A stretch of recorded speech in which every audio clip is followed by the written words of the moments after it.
자, 우리 33장에서부터 언약의 땅으로 돌아오게 하신 다음에 언약의 땅을 약속대로 주시는 내용을 34장에서 세겜에서 전쟁이 일어나도록 하고요.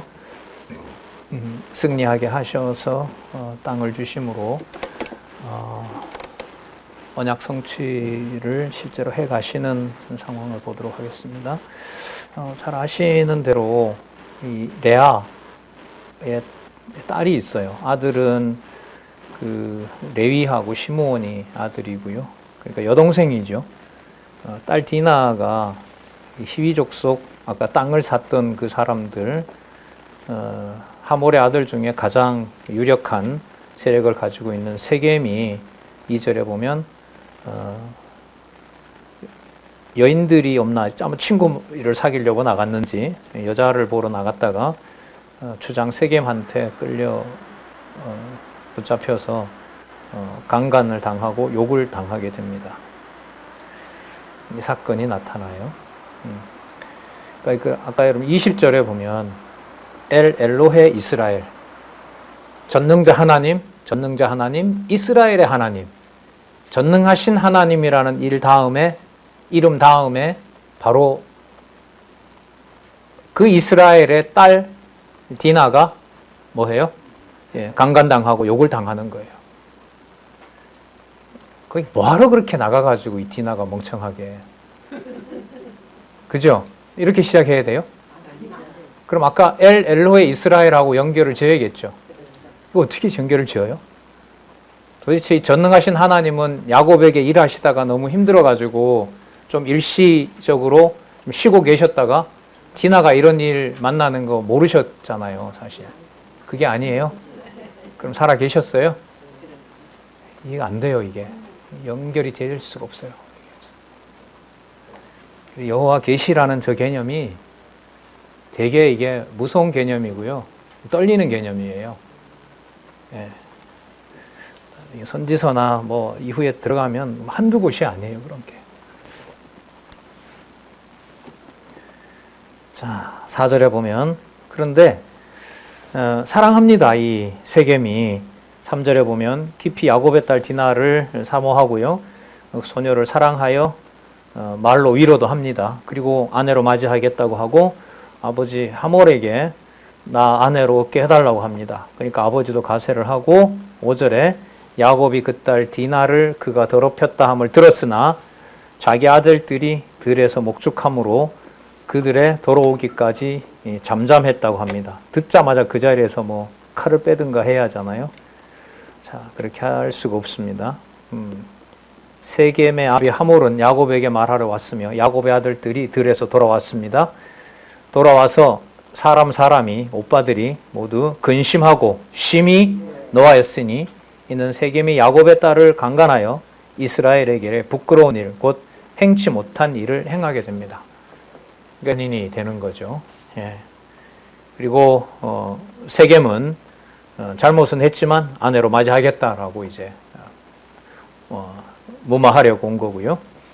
자, 그리고 8절에 이제 하몰이 나서서 아버지가 나서서 내 아들 세겜이 너 딸을 사랑한다.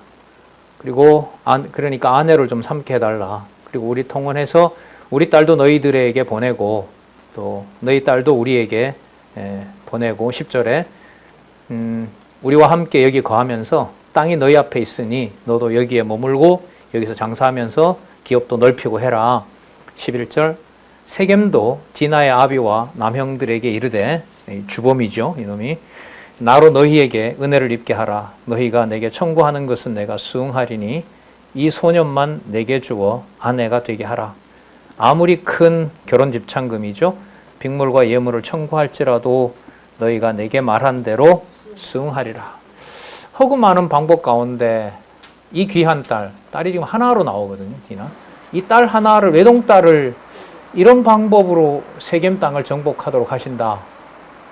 이건 여러분 주권성이라는 말을 안 할 수가 없지만 주권성이라고 꺼내기도 힘든 말이에요. 이렇게까지 이런 생각이 제일 먼저 들더라고요. 그래서 저는 연결고리를 여호와로 하지만 연결고리를 내가 만들 수는 없다. 읽어갈 때 여호와라는 연결어가 필요하지만 사건을 여호와로 연결하는 것은 내가 그동안 많이 배웠기 때문에 알고 있는 지식 때문에 그게 가능하다라는 생각은 할 수가 없습니다. 성경의 권위라는 게 저는 이제 그 맥락에서 드러난다고 봅니다. 그래서 우리가 성경 권위를 확증하는 것이 아니다라는 거, 살았고 운동력 있는 말씀이 온 관절과 골수를 찔러 쪼개고 수억 개의 세포를 해체하면서 그 마디마디를 전부 물질이 아니라 누구의 이름으로? 여호와의 이름으로 연결하는 것하고 같은 일이다라고 봅니다. 자, 34장 13절에서부터 24절. 자, 하나님이 이렇게 섭리를 하시더라도 아버지 야곱 입장에서는 엘로헤 하나님, 이스라엘의 하나님, 하나님과 겨루어 이기면서 약속을 확인해 주신 하나님, 그 하나님이 이런 일을 섭리하셨다는 사실 앞에 하나님한테도 따지고 야곱 입장에서 당장 아들들을 모아서 지든 이기든 간에 보복을 하고 원수를 갚아야 되는 일이 글쎄요, 제가 아버지라면 그렇게 취하지 않았을까요? 안 간다고 하면 나 혼자라도 가서 그렇게 하지 않습니다. 그렇게 할 수 없게 해버립니다. 나중에 그 시므온과 레위가 가서 전쟁해서 전부 다 탈취하고 싹 뺏어가고 싹 잡아서 오니까 오히려 야곱이 야단을 치죠. 왜 이런 분쟁을 일으켜가지고 이 사단을 일으키느냐 라고 했더니 이게 본문이 그렇게 끝나요. 그렇게 당한데도 아버지 그럼 가만히 있어요? 그렇게 하고 사건이 끝납니다. 34장 13절에서부터 24절. 하몰과 아들 세겜이 속아서 백성으로 할례를 받게 합니다. 작전을 꾸몄는데 할례 받게 한 다음에 고통스러울 때 가서 다 진멸하는 방법이었습니다. 13절에 야곱의 아들들이 세겜과 그 아비 하몰에게 속여 대답하였으니 이는 세겜이 그 누이 디나를 더럽혔습니다. 14절 야곱의 아들들이 그들에게 말하되 우리는 그러하지 못하겠노라. 우리는 저들과 섞여 살 수가 없다. 자, 그래서 할례 받지 아니한 사람에게 우리 누이를 줄 수 없노니 이는 우리의 수욕이 됨이니라. 우리 부족이 바로 할례는 여호와 이름이 들어가 있는 거죠. 하나님의 백성. 그러니까 이게 뭐하고 관계되냐면 엘로헤 이스라엘하고 관계가 있는 거예요. 비록 화가 난 누가 말했다 하더라도, 비록 화가 난 오라버지들이, 오빠들이, 형제들이 말을 했다 하더라도 이 사람들이 꺼낸 말은 뭐냐면 할례 받지 않았다. 누가 아니다? 언약 자손이 아니다. 이들에게 언약 자손인 바로 디나를 이들이 욕을 보였다. 이건 용납할 수 없는 것이다 라는 거죠. 이 사건을 통해서 디나의 오라버니들이, 오빠들이 전쟁을 하는 그 일에 초점을 맞추는 건 아니에요. 궁극적인 해석의 결론이 될 수는 없으니까요. 그런즉 이같이 하면 너희에게 허락하리라고 하면서 이제 계략을 쓴 거죠. 남자들이 다 할례 받으면 우리 딸을 너에게 주고 너희 딸도 우리가 취하겠다. 17절에 만일 그렇게 하지 않으면 우리는 디나를 줄 수가 없다.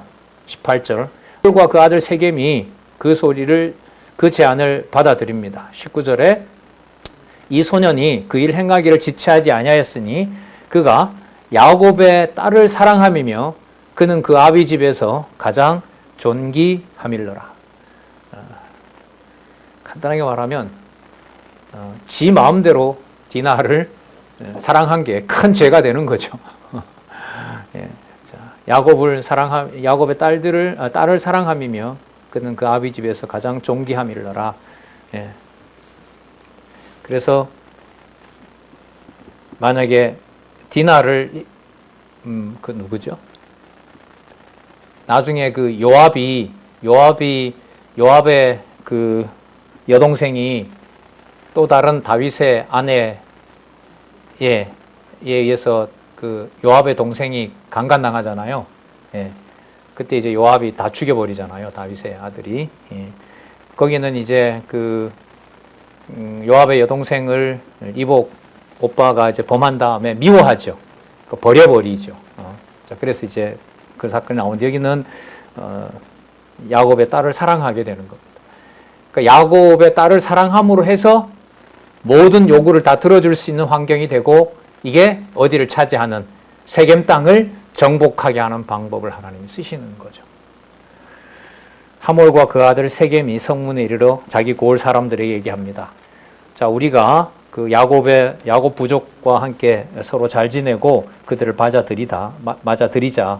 그리고 우리 딸들도 아내로 보내고 또 그들에게도 우리가 딸을 데려오자.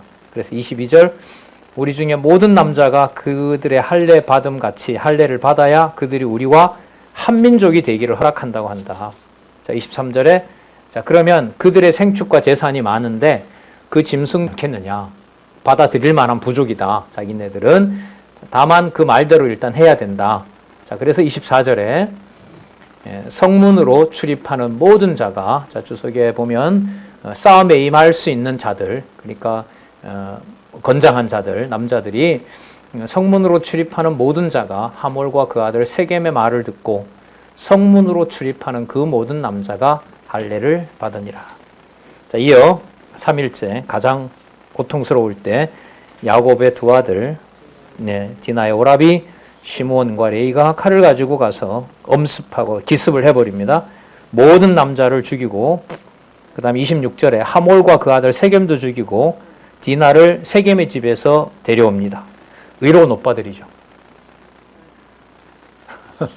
그렇죠.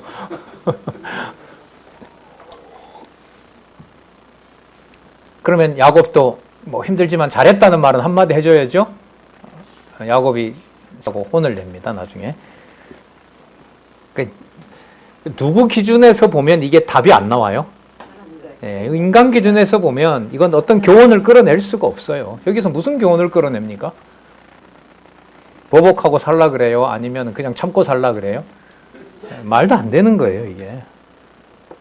야곱의 여러 아들들이 그 시체 있는 성으로 가서 노력하였으니 둘이 가서 죽이고 나머지 형제들은 가서 자, 누이를 더럽힌 연고였더라.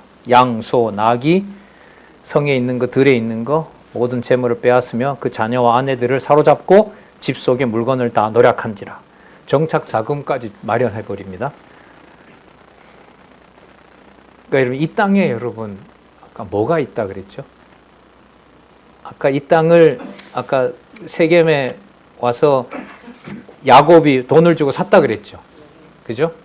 그러니까 이 땅이 곧 돈을 주고 비용을 주고 지불한 그 땅만 사서 야곱으로서는 거기에 정착만 하면 됐어요. 근데 하나님이 그것 갖고는 성이 안 차요. 더 주고 싶어요. 그런데 더 주고 싶은데 그게 북쪽 경계가 되기 때문에 어떤 방법을 써요?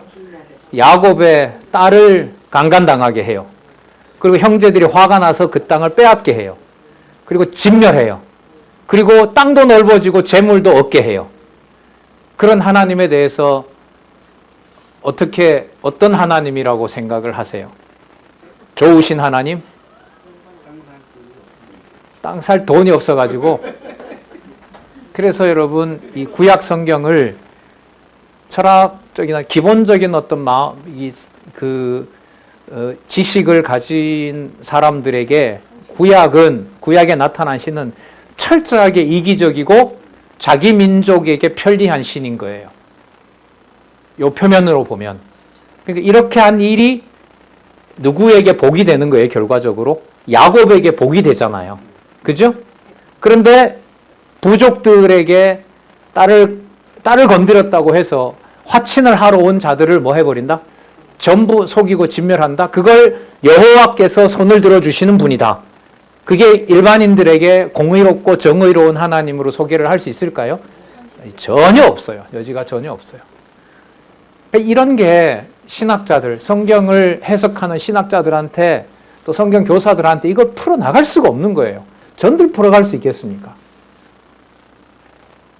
건너뛰어든가 뭐 어떻게 인간적으로 다 공감하는 얘기를 하고 넘어가든가 이렇게 이제 넘어가야 될 텐데 그렇게 할 수가 없는 거예요. 그래서 성경을 논리적으로 여호와 계시로 읽어가게 한다는 것은 우리가 무슨 강심장을 가지고 있기 때문이 아니에요.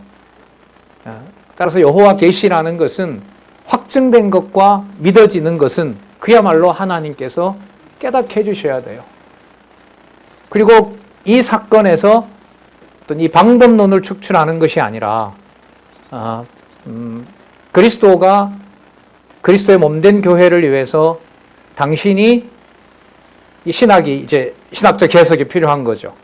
장차 이 사건이 그리스도의 죽음과 혹은 그 이후에 언약 자손들과 무슨 상관이 있는지를 신학적으로 해석을 해야 구약에서 신약으로 넘어올 때 여호와 이름이 그대로 보존이 돼요. 근데 이 해석을 여호와 개념으로 연결하기가 쉬워요, 어려워요? 어려운 거죠.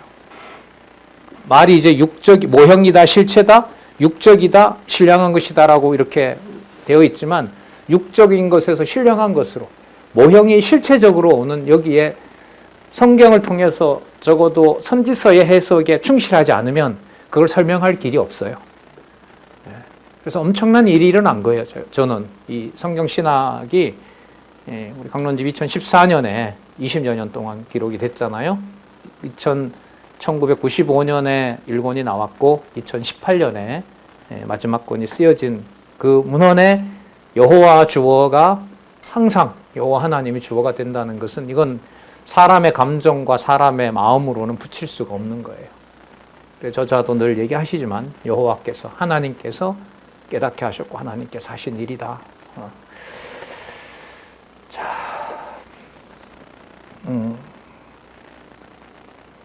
30절 야곱이 시므온과 레위에게 이르되 너희가 내게 뭘 끼쳐? 화를 끼쳐 나로 이 땅 사람 곧 가나안 족속과 브리스 족속에게 냄새를 내게 하였도다. 이 말은 뭐냐면 몰래 들어와서 평안히 살고 싶었던 거죠. 야곱은. 근데 하나님이 그렇게 할 수 없게 만들었고 아주 나쁜 인간들이라는 걸로 소문이 나게 되는 거죠. 부족들에게. 나는 수가 적은즉 그들이 모여 나를 치고 나를 죽이리니 그리하면 나와 내 집이 엘로의 이스라엘은 뭡니까 그러냐? 하나님, 전능자의 하나님, 전능자의 이스라엘의 하나님 그렇게 아까 불렀고 여호와의 이름을 기념했던 그것은 이 말 속에는 말로 보면은 존재해요, 안 해요? 하지 않는 거죠. 하지 않는 거예요. 31절 그들이 가로되 그가 우리 누이를 창녀같이 대우함이 가합니까?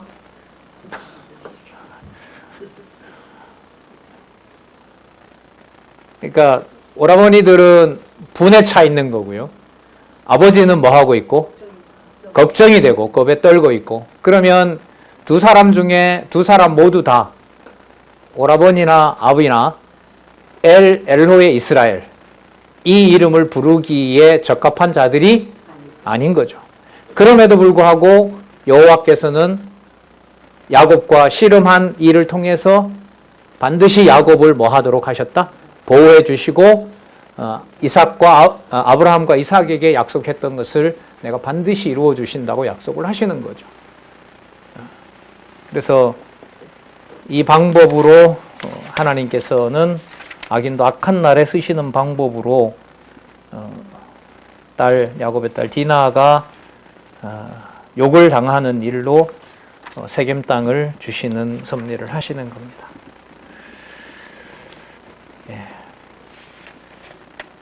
그러니까 그 아브라함과 이삭에 비해서 야곱은 하나님이 많이 나타나서 거듭거듭 약속을 해주시는데 아브라함과 이삭보다가 입에서 발설하는 얘기들은 여호와 하나님이라는 그 이름을 부정하는 말들이 훨씬 더 많게 전개가 되죠. 그게 같이 오고 있는 거예요. 같이 오게 합니다. 그럼 여러분 야곱이 겁이 났을 거 아니에요. 그러면 그 지역에 함부로 다닐 수가 있겠어요? 없겠어요? 없죠. 자, 그런데 하나님은 이미 약속하셨죠. 그러면 이제 아까 무슨 족속이라 그랬어요? 가나안 족속, 브리스 족속. 그들에게 가기가 쉬워요? 어려워요? 어렵죠. 이 상황에서 하나님은 나타나서 야, 여기 있지 말고 베델로 가라. 지금 아까 세겜과 수콧이었으니까 저기서 베델까지도 제가 알기로 한 5, 60km 걸리거든요. 아니요, 저 세겜에서 헤브론까지가 100km 걸리거든요. 그러니까 밑으로 이제 한 80km 내려와야 돼요. 80km를 내려와야 되는데 그걸 누가 가라고 하냐면 하나님이 나타나세요. 그 야곱은 어디로 움직이고 싶어요? 안 움직이고 싶어요? 지금 이 상황으로 보면 못 움직이죠. 아까 다른 부족들이 자기를 칠 거 아니에요.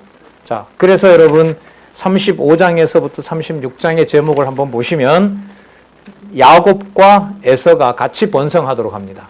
에서가 번성하는 것도 이미 에서에게 약속되어 있던 거고요. 그 다음에 야곱이 번창하는 것은 아까 딸까지 그렇게 욕을 당하면서 약속된 땅을 주시고 거기서 번성하도록 하는 내용이 이제 36장까지 나옵니다.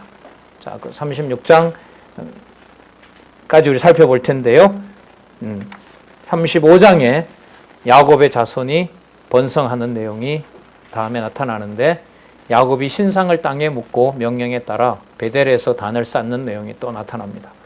단 쌓을 때마다 야곱의 행위가 뭐로 드러나요? 언약을 받기에 부적격한 자로 다 드러내버리는 거예요. 거기에서 이제 야곱을 눈으로만 보는 그 행위로만 보면 여호와 하나님의 언약을 야곱이 다 무너뜨리는 것처럼 보이는 거예요. 그러나 나타나셔서 야곱에게 언약하신 대로 약속을 이어가시는 걸로 보면 야곱의 말이 불신앙을 가속화시키면 시킬수록 누구의 언약은 더 분명해질까? 여호와의 이름이 더 분명해지는 거예요. 이게 여러분 우리 교회에서 또 가정교회에서부터 사람의 말이 불신앙적으로 가는 것이 누가 살아계신 증거이다? 여호와 하나님이 살아서 역사하시는 것이다라는 것을 이해할 수 있는 그 신앙에 있어서 매우 매우 중요합니다. 이게 너무 적나라하게 나타나 있어요. 35장 1절부터 8절, 자 35장 1절을 한번 볼게요. 누가 나타나죠? 하나님이 야곱에게 이르시되, 뭐 후에? 디나가 욕을 당하고 형제들이 야곱에게 걱정을 끼치고 형제들을, 자기 자녀들을 나무란 그 후에 이렇게 되는 거죠. 그러니까 무슨 뜻이냐면 하나님께서 약속을 해주신다는 신앙이 순간 사라진 때에 뭐 이런 말이 되는 거죠. 하나님이 야곱에게 이르시되 일어나 어디로 가라? 베델로 올라가서 거기 거하며 내가 내 형 에서의 낯을 피하여 도망하던 때에 내게 나타났던 하나님께 거기서 단을 쌓으라. 이거 씨름한 사건이거든요.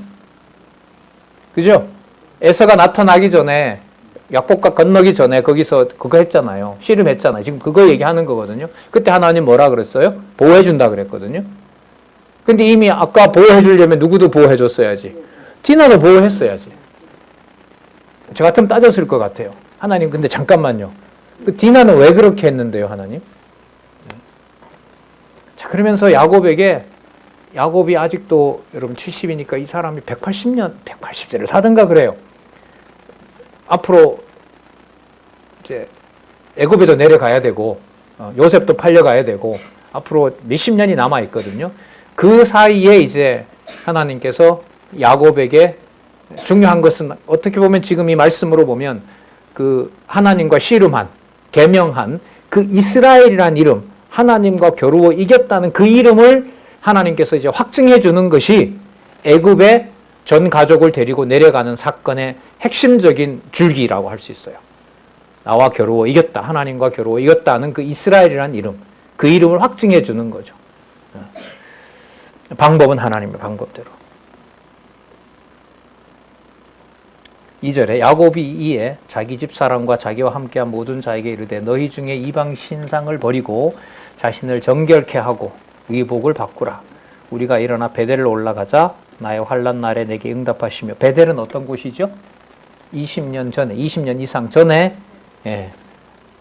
화란으로 도망갈 때 나타나셔서 땅에 세운 사다리가 하늘까지 이어지면서 하나님의 사자들이 오르락내리락 하면서 야곱을 보호했던 곳. 바로 그리고 거기에 야곱이 약속했죠. 하나님 만약에 베델 땅으로 돌아오게 하시면 여기가 하나님의 전이 되게 하고 여기서 제가 11조를 드리겠습니다. 그럼 지금 이 상황으로 보면 잘 보세요. 베델로 아까 34장에 나타난 상황으로 보면 가나안 족속들 때문에 야곱은 지금 움직이고 싶어 해요? 안 움직이고 싶어 해요? 안 움직이고 싶어 하죠. 그런데 누가 보내요? 하나님이 보내시죠. 뭘 이루시기 위하여? 에서 만났을 때 축복한 거, 더 나아가서 20년 전에 도망할 때 베델에서 야곱이 서원한 거, 11조를 드리겠다고 하는 그 서원을 누가 이루시는 거예요? 여호와가 이루시는 거예요. 지금. 진짜 치밀합니다. 자, 단을 쌓으라. 20년 전에 너가 쌓겠다고 했던 걸 내가 이루어 주겠다. 야곱이 자 베델로 올라가자 하고요. 3절부터 우리가 일어나 베델로 올라가자. 나의 환난 날에 내게 응답하시며 나의 가는 길에서 나와 함께 하신 하나님께서 내가 거기서 단을 쌓으려 하노라 하매 그들이 자기 손에 있는 모든 이방 신상과 기회에 있는 고리를 야곱에게 주는지라. 야곱이 그것을 세겜 근처 상수리 나무 아래 묻고 그들이 발행하였으나 여러분 이게 이제 오늘 아주 중요한 구절입니다. 같이 읽어볼게요. 시작. 하나님이 그 사명 고울로 크게 두려워하게 하신 고로 야곱의 아들들을 추격하는 자가 없었더라. 그럼 말로 보면도 아니네요. 누구 말도 아니고 누구 말도 아니에요. 야곱은 가고 싶지 않았고 형제들은 뭐에 차 있고 아버지에게 불만이 차 있고 그리고 자기 동생을 건드렸다는 데 대한 분노가 있고 그런데 하나님은 야곱의 불안이나 오라비들의 분노와 상관없이 이 10년 전에 약속했던 대로 야곱에게 그 약속을 이루시는 거죠. 그럼 이 전체 과정의 핵심은 누구 이름을 누구 방법대로 누가 보존하신다? 여호와께서 자신의 방법대로 당신의 이름을 언약 자손에게 주신다는 거예요. 그 언약 자손에게 주시는 증거는 사락운동역에 있는 문자 기록으로 된 하나님의 감동으로 기록된 바로 이 하나님의 말씀이에요. 예.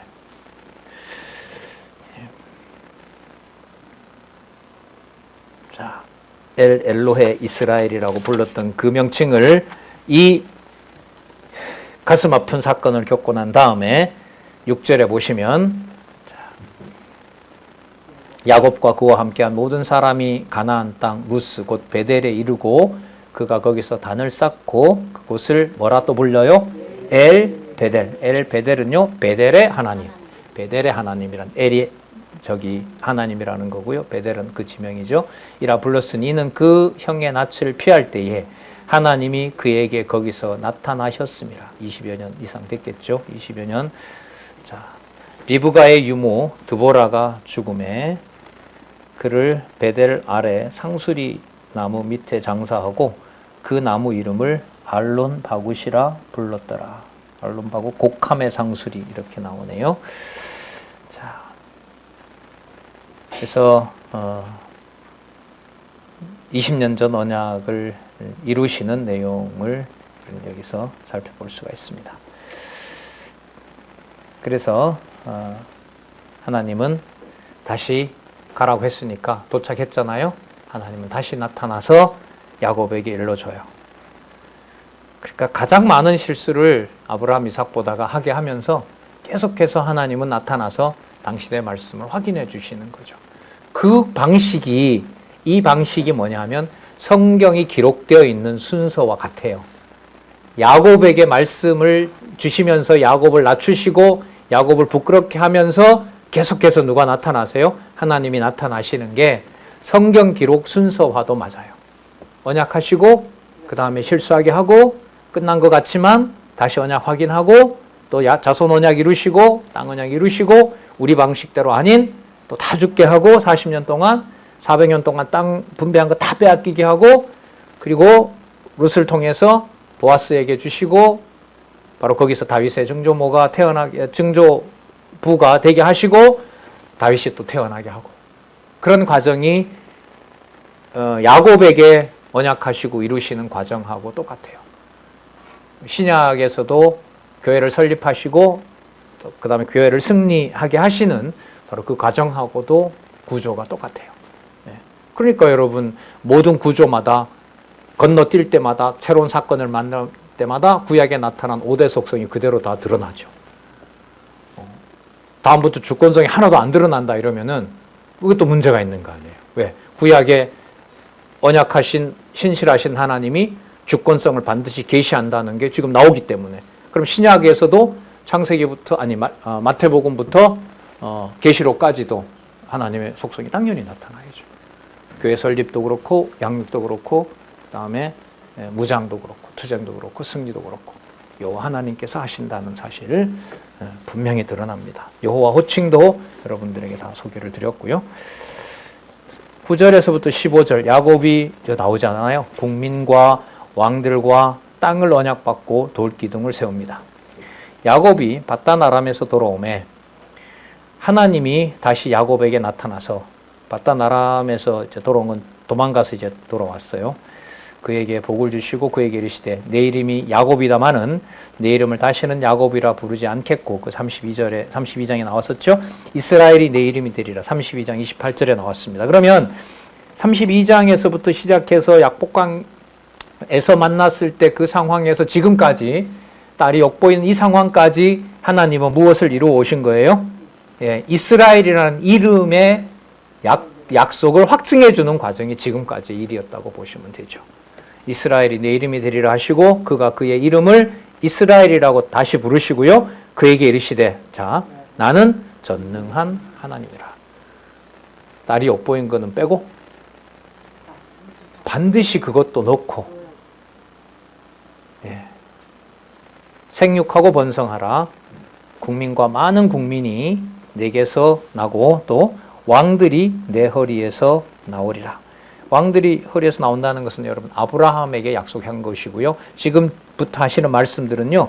창세기 17장에 나오고 27장에 나오고 28장에 나오고 해서 아브라함과 이삭에게 약속했던 것들이 지금 여기에 다 누구에게로? 야곱에게로 확정되는 거예요. 야곱의 이름을 뭘로 바꾼 다음에? 이스라엘로 바꾼 다음에. 그러니까 어떻게 보면 하나님께서 자기 맹세한 것을 이루시기 위해서 야곱과 씨름해서 누가 이기는 방법이 되는 거예요. 야곱이 이기는 방법으로. 야곱이 이기는 방법이라는 게 야곱이 뭐 능력이 하나님보다 뛰어나다는 게 아니라 하나님께서 자신이 아브라함에게 했던 약속을 야곱의 나약함과 비굴함에도 불구하고 야곱에게 분명히 주시겠다고 하는 것이 야곱과 씨름해서 누가 이기게 한다? 야곱이 이기게 하는 방법으로. 그래서 이스라엘이라는 이름을 확증해 주시는 것이 바로 지금 사건이고요. 이제 사건이 하나 남아 있어요. 그게 여러분 아시는 대로 37장에서부터 시작되는 자손언약 성취 섭리에서부터 이게 구체화됩니다. 그때 그 방법이 바로 요셉을 죽었다라고 포기하게 하죠. 그게 또 자손언약 성취 섭리의 바탕이 된다는 거예요. 이 연장선에 있는 겁니다. 12절에 나오네요. 내가 아브라함과 이삭에게 준 땅을 내게 주고 내가 내 후손에게도 그 땅을 주리라 하시고 하나님이 그와 말씀하시던 곳에서 그를 떠나 올라가시는지라. 이 표현은요. 소돔과 고모라를 멸망시키겠다고 하신 다음에 하나님께서 하늘로 급히 올라가시는 것하고 동일한 표현인 거죠. 그때 여러분 소돔과 고모라가 아브라함에게 땅, 자손, 통치 언약 가운데 어디에 있는 건지 기억이 나세요? 소돔과 고모라 멸망한 사건은 아니에요. 통치 언약이에요. 통치 언약을 그 에덴과 같았던 소돔과 고모라를 멸망시키면서 그 척박한 가나안이 어떤 땅이 된다? 약속의 땅이 된다는 걸 확증해 주시는 게 그 소돔과 고모라를 멸망시키는 거였거든요. 그리고 그 얘기를 하고 아브라함이 50명 있으면 어떻게 합니까? 45명이 있으면 어떻게 합니까? 그걸 하나님께서 아브라함으로 하여금 얘기하게 하고 멸망시켜버리고 하나님은 올라가십니다. 그러니까 무슨 말씀 드리려고 하냐면 하나님이 오셔서 직접 언약 성취를 해 가시면서 올라가셨다는 말은 그 일을 하나님이 전부 뭐 하셨다? 이루셨다는 말인 거죠. 그럼 이게 뭐하고 연결이 되냐면 창세기 2장 3절에 하나님께서 다 지으시고 뭐 하셨더라? 안식하셨더라. 안식하셨더라는 말은 다른 일들을 첨가할 게 없다. 언약한 대로 다 뭐 했다? 확증하셨다. 그래서 여러분 지금 35장에 왔고요. 36장이면 이제 야곱에게 언약 계승한 것들이 열조에게 언약한 것들로 연결되면서 다 완성이 됩니다. 자, 37장부터는 이제 뭐가 이루어져요? 자손 언약부터 이제 이루어진단 말이죠. 그걸 이루어 가시는데 지금 35장에 보면 하나님께서 올라가시는 장면이 나타나요. 그럼 이 말은 떠나간다는 게 아니라 열조와 언약한 대로 전부 뭐 하셨다? 이루셨다. 예. 소돔과 고모라를 멸망시키시고 통치 언약까지 아브라함에게 보여주시고 하늘로 가신 것처럼 지금도 그 상황과 연결이 된다고 봅니다. 그를 떠나 올라가시는지라. 야곱이 하나님의 자기와 말씀하시던 곳에 기둥 곧 돌기둥을 세우고 그 위에 전제물을 붓고 전제, 헌주 이런 의미겠죠. 자, 줄을 붓고 그 위에 또 기름도 붓고. 자, 15절 하나님이 자기에게 말씀하시던 곳의 이름을 다시 또 뭐라고 확인합니까? 베델이라 불렀더라. 자, 그리고 그렇게 해서 이제 자식들이 베델을 중심으로 살아가게 하시면 되는데, 여러분 요셉이라는 뜻이 무슨 뜻이라 그랬어요? 하나 더 주세요. 요셉이라는 말이 라헬이 낳으면서도 기뻐하는 게 아니라 하나 더 주세요 이거잖아요. 이걸 하나님이 이루어 주세요. 이루어 주시는데 방법은 뭐냐면 낳고 죽게 해버려요. 이것도 좀 참. 16절 그들이 베델에서 남쪽으로 발행하여 에브랏에 이르는데, 여러분 에브랏이 어디냐면 여기 설명 나오죠. 베들레헴이에요. 에브라다야 이런 말 나오잖아요. 바로 이 베들레헴 쪽으로 내려와요. 그러니까 지명으로 보면 예루살렘 쪽으로 점점 내려오는 거예요. 남쪽으로 발행하여 에브랏에 이르기까지 얼마 길을 떨어진 곳에서 라헬이 출산하여 임산했다. 잉태하고 출산해서 했는데 심히 신고하더니 고통이 너무 고통스러운 거예요. 산고가. 그가 난산할 즈음에 산파가 그에게 이르되 두려워 말라. 어쨌든 난산할 즈음에 어쨌든 난산은 했어요. 출산합니다. 지금 그대가 또 등남하여 30장 24절이 성취된 거죠. 하나님 더 주세요라고 했는데 더 줬어요. 그게 여러분 잘 아는 대로 베냐민인 거죠. 처음엔 베냐민이라고 하지 않죠. 자, 18절에 보면 그가 죽기에 임하여 그 혼이 떠나려 할 때에 아들의 이름을 뭐라 불러요? 베노니는 무슨 뜻이냐면 슬픔의 아들. 그러니까 이게 아들은 약속대로 줬는데 왜 이게 슬픔의 아들일까요? 자기가 죽으니까 아주 못됐네요. 그러면 죽은 사람에 대해서 할 말은 아니지만 나는 죽지만 하나님의 영광이 드러난다. 뭐 이런 의미로 써야 될 거 아니에요. 자, 베논이나 불렀으나 그 아비가 그를 바꿔버리네요. 베냐민이라고 불렀더라. 베냐민은 뭐냐 하면 여호와의 이름을 생각나게 하는 이름이에요. 오른손의 아들. 그러면 누구의 능력을 쪽으로 이름을 바꿔요? 예. 슬픔의 아들은 부인이 죽는 이름과 관련된 거고요. 약속대로 자손 언약을 이루시는 하나님의 능력으로 보면 하나님의 능력의 영광이 드러나게 되는 거죠. 그래서 베냐민이라고 이름을 바꿔버립니다. 지금 부인이 죽어가는 마당에 이름까지 바꾸고, 참 이것도 하나님이 급하신 거예요. 서둘러서 베냐민 낳는 사건을 통해서 하나님께서 당신의 약속을 이 언약 자손들에게 사람의 방법이 아닌 하나님의 주권적인 방법으로 이렇게 이제 확증을 하시는 겁니다. 19절에 라헬이 죽음에 에브랏 곧 베들레헴 길에 장사되었고 야곱이 라헬의 묘에 비를 세웠더니 지금까지 라헬의 묘비라 일컫더라. 지금까지는 이 기록할 때를 말하는 겁니다. 그러니까 앞으로 500년 후에도 바로 이 라헬의 묘비가 있었다는 거죠. 다시 돌아올 때도. 이스라엘이 다시 발행하여 에델 망대를 지나 장막을 쳤더라. 22절 이스라엘이 그 땅에 유할 때에 희한한 일도 벌어집니다. 루벤이 가서 그 서모 빌하와 통관함에 이스라엘이 이를 들었더라. 야곱의 아들은 12이었더라. 막 내용이 급하게 지나가는 것 같죠. 그 빌하는 여러분 라헬의 몸종입니다. 그러니까 뭐냐 하면 라헬이 죽자 임자 없는 몸이 됐는지 그래도 빌하는 어쨌든 아버지의 소유인 거죠. 왜? 아버지 아들을 낳았으니까. 그리고 여러분 여기 빌하와 또 누구죠? 빌하와 몸종 또 실바. 네. 빌하와 실바가 낳은 그 아들들이 양을 똑바로 안 쳐요. 37장에 가면. 그래서 요셉이 빌하와 실바의 그 아들들이 각각 2명이 있는데 그 둘이 양을 안 친다고 아버지에게 고자질합니다. 그게 37장에 가면서 야곱이 이제 요셉이 형들로부터 미움받는 그 일의 발단이 되기도 합니다. 자, 어쨌든 그 서모 비라와 통관함에 이스라엘이 이를 들었더라. 들었으면 어떻게 해야 돼요? 데려와서 아들 이름에서 없애버려야죠. 그죠? 그래서 이스라엘이 이를 들었더라. 그래서 야곱은 12 중에서 르우벤을 아들이 아니라고 해버렸다. 이렇게 나와야 돼요. 그죠? 그래야 이해가 되잖아요. 근데 뭐라 나와요? 야곱의 아들은 12이었다. 그럼 누구도 들어가요? 르우벤도 반드시 들어간다는 거예요. 자, 그러면 야곱의 아들은 12이었다라는 내용이 여러분 앞부분에 11절에 35장 11절에 그에게 이르시되 나는 누구라? 앞부분 보세요. 11절. 그에게 이르시되 나는 누구라? 전능한 하나님이라. 그 다음 볼게요. 생육하고 번성하라. 국민과 많은 국민이 내게서 나고 왕들이 내 허리에서 나오리라. 그러면 아까 서모를 통관한 비라와 통관한 바로 르우벤도 어느 약속 아래 있어요? 이 12 아들의 약속의 아들인 거죠.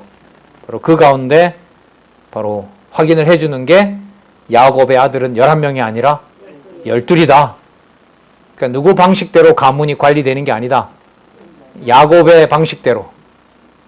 그러니까 아까 한번 보세요. 이게 말년은 아직은 아닌데 이 중간에 고향 땅에 돌아와서 라반을 통해서 라반에게 쫓겨오는 데서 이제 마음이 이제 도피가 됐고 이렇게 라반의 위협으로부터도 벗어났고 그 다음에 가장 심각했던 에서로부터도 왔고 그러면 거기서 여호와 이름을 다시 부르게 하면 좋은데 하나님께서는 그 땅을 주시고자 딸을 욕되게 하고 그 다음에 그 사랑하던 라헬이 제일 먼저 죽고 그리고 그 낳는 아들이 슬픔의 아들이라고 하지만 거기서 야곱은 누구의 이름을 부르는 거예요? 그 낳은 아들을 보고 부인은 죽었지만 라헬은 죽었지만 오른손의 아들이라고 하잖아요. 그죠? 오른손의 자녀라고 하는 거 아니에요. 그러면 누가 낳은 자녀다? 여호와께서. 그럼 한번 보세요. 아까 35장 11절에 번성하리라고 하신 약속을 어떻게 이루는가 보세요. 지금 막내 아들일 경우에는 누구를 죽이면서 막내를 얻게 하고 자기가 사랑하는 라헬을 죽이면서 라헬이 슬픔에 차서 죽은 거예요. 그렇죠? 그리고 그 이름을 야곱은 하나님이 줬다는 의미에서 하나님 이름으로 넣어버렸어요. 그리고 제일 큰 놈은 사랑하는 라헬의 몸종이었고 또 두 아들을 낳은 그 여자를 아버지 소유잖아요. 그 뭐 하는 거죠? 그러니까 간통을 해버린 거예요. 이게 몇 명이다? 12명이다라는 거예요. 그럼 언약 자손을 하나님이 자기 엄마 잡아먹은 놈 죄송합니다. 자기 어머니를 죽이고 자기가 산 베냐민 그리고 라헬의 몸종과 통관한 르우벤 이들을 포함해서 하나님 몇 명이다? 12명이는 언약 자손이다라고 확정을 해준 거예요. 그리고 그 확인이 35장 23절에서부터 29절에 나옵니다. 레아의 소생 6명 르우벤 이름 나오죠? 예, 서모 빌하와 통관한 르우벤도 약속의 자손으로 여기다 넣고 번성하게 됩니다. 물론 나중에 그 49장에 가서 축복을 받을 때 축복이 아닌 저주를 받죠. 르우벤이 저주를 받고 나중에 장자권을 박탈해버리고 역대기에 가면 장자권은 에브라임에게로 가고 왕은 유다에게로 오는 엄청난 가계의 변화가 일어납니다. 그러니까 통치 언약을 이루시는 하나님의 방법이 장자 르우벤을 써야 되는데 바꿔버리고요. 사실 야곱과 에서 경우에도 원래 누가 형이에요? 에서가 형이죠. 그거 바꿔버렸죠. 그 다음에 이스마엘과 이삭 가운데도 또 누구를 이스마엘을 버리고 이삭을 취하도록 하고요. 그러니까 이게 자손 땅 통치 언약을 이루어 가시는 하나님의 방법이 야곱의 빌하와 르우벤 사건의 통관을 통해서 그리고 사랑하는 라헬이 죽으면서 베냐민을 12지파에 넣는 방식 이것도 주권적인 거죠. 빌하와 르우벤이 통관하는 사건도 주권적인 섭리 방법인 거죠. 그리고 하나님은 범죄하게 하고 심판받게도 하고, 그리고 하나님이 정한 방식은 유다가 왕이 되도록 준비합니다. 그래서 여러분 38장에 가면 유다의 범죄가 나오죠. 38장에 요셉 사건이 나오다가 38장을 빼고요. 이제 다음에 여러분 이제 예습하실 거니까 도움을 좀 드리는 거예요. 38장을 빼고 37장을 읽고 37장이 어떻게 끝나냐면 보디발의 집에 팔렸더라. 자, 38장 빼고 39장에 가면 보디발의 집이 요셉으로 인하여 복을 받았더라. 정확하게 연결이 돼요. 근데 38장에 12아들 가운데 누가 들어가요? 유다 사건이 거기에 들어가는 거예요. 그럼 아까 여러분 보세요.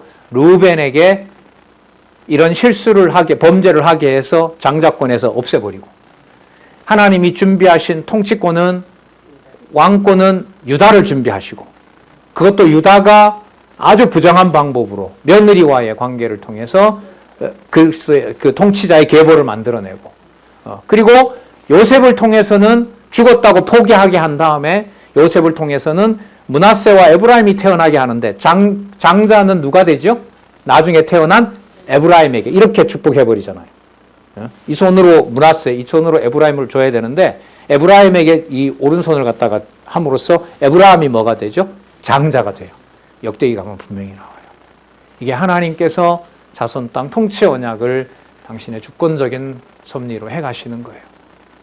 뭐 야곱이 해석을 하고 야곱이 뭘 더하고 살펴보고 이런 문제가 아니에요. 그래서 이 기록한 말씀 외에는 하나님의 살아계신 또 그 섭리하시는 현재와 미래에 또 창세전 과거에 있었던 것을 말씀을 통하지 않고서는 절대로 알 수가 없게 하시고, 그걸 오직 모든 사건에서 오늘도 여호와 중심으로 보게 해주신 것이 감사한 거죠. 자, 그 부분 마지막 몇 분 남았는데요. 살펴보고 끝낼게요. 레아가 6명 낳죠. 루벤, 시므온, 레위, 유다, 이사갈, 스불론. 그 다음에 24절 라헬은 요셉과 또 아까 베냐민이었었죠. 25절 라헬의 여종 빌하는 단과 납달리네요. 단과 납달리고요. 레아의 여종 실바는 갓과 아셀. 이들은 잘 보세요. 이들은 누구의 아들들이요? 야곱의 아들들이요. 아까 사건으로 이어지게 되면 빌하와 통관한 누구도? 루벤도. 이놈도 야곱의 뭐가 돼요? 생육하고 번성하는 한 종족의 그 지파의 주인이 되는 거예요. 이 하나님 해가시는 거예요. 자, 바단 아람에서 그에게 낳은 자들아. 27절 야곱이 기럇 아르바의 마므레로 가서, 여러분 마므레는 왜 가야 되죠? 여기에 아브라함도 묻혀 있고, 예, 그다음 이삭도 묻어야 되고, 그다음에 이삭의 부인도 묻어야 되고, 아브라함의 부인 누구죠? 사라도 묻혀 있고, 거기에 가서 약속한 대로 이루었다라고 하는 사실을 무덤을 통해서 확증하기 위해서 마므레 쪽으로 내려옵니다. 그건 헤브론이라는 곳에 있어요. 그 아비 야곱이 기럇 아르바의 마므레로 가서 그 아비 이삭에게 이르렀으니 기럇 아르바는 곧 아브라함과 이삭의 우거하던 헤브론이었더라. 헤브론 땅까지 온 거예요. 그러니까 아까 베델은 뭐한 장소로 확인하고 20년 전에 약속한 대로 이루어진 것을 확증하고, 그 다음에 헤브론에 와서 아브라함과 이삭과 야곱 자신에게 이어지는 이 자손 언약의 분명한 확증은 누구 방법으로 하고 지나가 간통을 당하는가 하면 아까 누구죠? 르우벤이 서모와 통관하는 그 일로 야곱의 12아들이나 이게 계속 나오잖아요. 그럼 이 가문 누구 방법대로 내가 12명 낳게 했다? 이게 여호와 계십니다. 상상을 할 수 없죠? 상상을 할 수가 없어요. 인간적으로 해석이 되진 않아요. 헤브론이었더라. 이삭의 나이 180세라. 이삭이 나이 많고 늙어 기운이 지남에 죽어 자기 열조에게로 돌아가니 그 아들 에서와 야곱이 그를 장사하였더라. 자, 그러면 이제 남은 36장의 제목을 보시면 에서의 자손이 번창합니다. 36장에.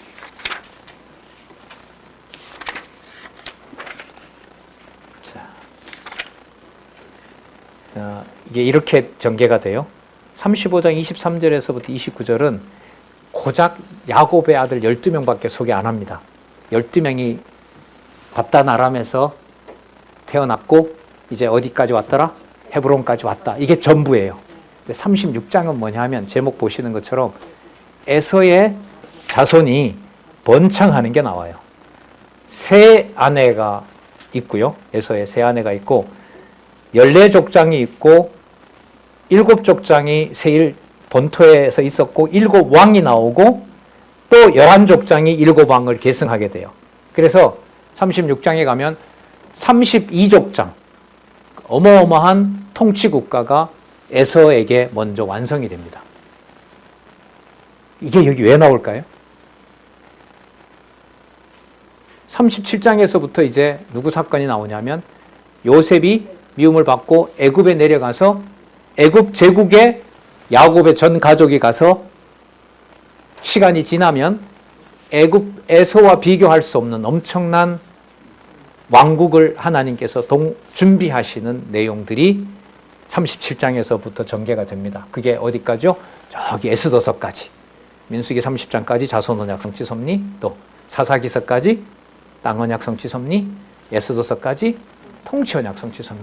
그 구도가 시작되기 직전에 36장에 버린 에서 자손이 뭐한다? 번창한다.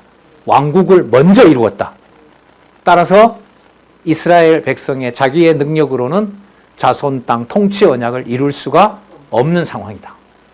이걸 확증해 주기 위해서 여호와 하나님이 언약한 대로 이루시기 위해서 에서에게도 물론 약속을 했지만 에서 자손의 번창 내용이 36장 사이에 딱 들어가 있는 거예요. 성경의 이 순서 편집이 놀랍습니다. 그리고 여러분 저기 구조 잘 보시면 아시겠지만 동그라미 36은 양쪽 가로 야곱과 에서가 번성하는 것 속에 야곱에게 약속이 있다는 거 확인이 되고요. 더 위로 올라가면 야곱에게 언약 계승이 되는 걸로 확인이 되고 더 나가게 되면 열조와 여호와께서 열조와 맺은 언약 창세기 1장에서부터 36장까지 이 부분. 그러면 우리가 근간에 확인하고 또 확인한 언약하신 신실성과 이루어가시는 주권성이 37장에서부터 자손 언약을 이루어갈 때도 똑같이 뭐 해야 될까요? 그대로 드러나야죠. 그러니까 이제는 더 읽어나가면 진짜 우리의 생각과 판단으로 언약대로 이루시는 분을 상상할 수 없을 정도로 오직 여호와의 이름만 남기시는 일이 이제 37장에서부터 전개될 겁니다. 네, 조금 지났습니다. 죄송합니다. 기도하겠습니다. 하나님 아버지 감사합니다. 귀하신 말씀 다시 보게 해주시고 이 말씀을 통해서 살아계신 하나님을 또한 깨닫게 해주셔서 감사드립니다. 하나님 아버지 매 순간순간마다 어떤 일을 당하더라도 야곱과 같이 비굴한 처지에 놓더라도 하나님 기록해 주신 이 귀한 말씀을 통해서 여호와 하나님에 대한 이름을 우리의 영혼과 우리의 마음에 기억하며 살아갈 수 있도록 하나님의 무한한 자비를 간구하옵나이다. 예수님의 이름으로 기도드렸습니다. 아멘.